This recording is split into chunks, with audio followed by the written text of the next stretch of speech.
Ya akhi, gereja lagi Natalan dijaga, Syiah dijaga, Ahmadiyah dipertahankan. Ahli sunnah sama ahli sunnah menyampaikan, disebarkan segala macam berita. Saya warga negara Indonesia, saya bukan PKI. Yang disampaikan jelas. Kalau saya sembunyi-sembunyi teman-teman sekalian, tidak ada shortingan nih. Hampir 600 judul ceramah, alhamdulillah semua diupload, bisa dilihat. Akhi ini tidak menyebut persis siapa yang dimaksud. Dia cuma membuat korinah-korinah atau pertanda-pertanda. Syiah dijaga, gereja dijaga, pengajian ahlu sunnah. Orang ahlu sunnah mau memberikan pengajian, malah dihalang-halangi. Ini ucapan orang yang tidak jelas, artinya mujmal. Ada hal yang tidak tersingkap. Siapa yang dimaksud? Maka lahirlah interpretasi. Salah satunya saya akan menginterpretasikan ucapan orang ini bahwa dia sedang bicara Banser atau Ansor. Sesuai dengan Al-Waqi, fakta yang terjadi. Bahwa yang menjegal pengajian dia ya kalau nggak Banser, Ansor. Atau mungkin ada kelompok lain. Lalu kenapa itu terjadi? Jawaban sederhana. Gereja itu orang beribadah di tempat dia. Ada pendetanya atau ada pasturnya berceramah di hadapan jamaahnya. Kalau ustadz ini mau berceramah di depan jamaahnya, tidak akan pernah ada yang usik. Silahkan. Tapi kalau sudah mau berbicara di depan publik, itu lain cerita. Misalnya ada tokoh Syiah mau berbicara tentang Syiah di hadapan orang-orang yang tidak setuju dengan Syiah. Tidak mungkin terjadi.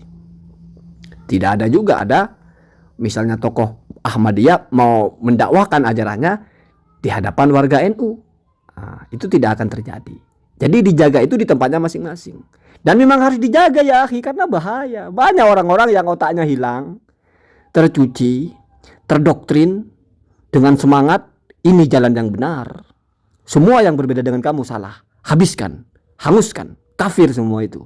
Membunuh mereka adalah berpahala. Halal darah mereka, halal hartanya. Musnahkan semua. Ngebom, teroris, berbasis dari pahaman radikal. Itu harus dijaga, jangan sampai itu terjadi. Itu ya akhi. Jadi ada tujuannya ya akhi. Semuanya untuk kemaslahatan. Begitu juga ketika ceramah-ceramah Anda itu di sebagian tempat dicegah, itu kan untuk menghindari konflik. Karena seringkali kalau berceramah tidak menyampaikan perbedaan secara utuh, tapi digas di satu pendapat dan dianggap yang paling benar. Padahal kita sudah tahu itu adalah mukhtalaf, berbeda-beda ulama. Ketika akhi ditanya orang yang mau membantu orang tuanya tahlilan, kata akhi tidak boleh taat kepada makhluk dalam hal maksiat. Jadi orang tahlilan menurut akhi maksiat. Artinya orang-orang yang bertahlil itu sedang melakukan dosa. Ini kalau akhi ceramahkan di publik, persoalan ya akhi. Persoalan. Makanya menjaga agar tidak terjadi seperti itu, maka silakan Anda berceramah di hadapan jamaah Anda saja, tidak perlu ceramah di depan publik secara luas. Karena akan menjadi persoalan. Kecuali mau merubah sikap. Kalau bicara itu selalu dilengkapi. Ini dari kitab apa? Ini pendapatnya begini. Lalu bagaimana dengan pendapat yang berbeda? Ini juga ada dalilnya. Jangan dipotong seenaknya. Oh, yang mengatakan pahala sampai kepada yang mati itu nggak ada dalilnya. Itu hanya ijtihad ulama. Nah, itu kan cari gara-gara ya akhi.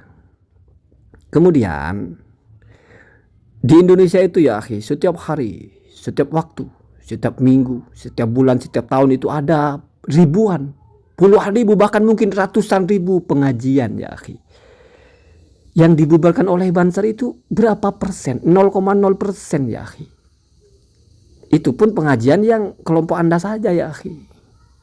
Tidak pernah ada pengajian lain dibubarkan. Artinya tidak boleh kita menstigmakan ke masyarakat kalau Banser Ansor itu hobi membubarkan pengajian. Karena kalau dengan fakta begitu kecil jumlah pengajian yang dibubarkan dibandingkan dengan pengajian yang tidak dibubarkan bahkan didukung, tetapi lalu dibangun framing bahwa Banser dan Ansor ini suka membubarkan pengajian, maka mari kita tarik teori ini kepada akhi. Akhi berceramah itu banyak sekali kesalahannya, di mana kesalahannya itu fatal, tidak bisa dibenarkan, bukan di ranah ikhtilaf, tapi memang benar-benar tidak benar. Jadi itu benar-benar tidak benar, benar-benar salah. Mujma' ala annahu yukhalif as-shawab. Sepakat siapapun yang berakal itu keliru. Misalnya nginjak tai kucing wudunya batal, itu tidak akan pernah akhi temukan ulama mana yang berpendapat begitu, kecuali akhi sendiri. Kalau memang YouTuber Wahabi ini ada yang punya kapasitas, Mbok Yo yang seperti ini dibela. Malah Ustaz Zulkarnain pula yang membela.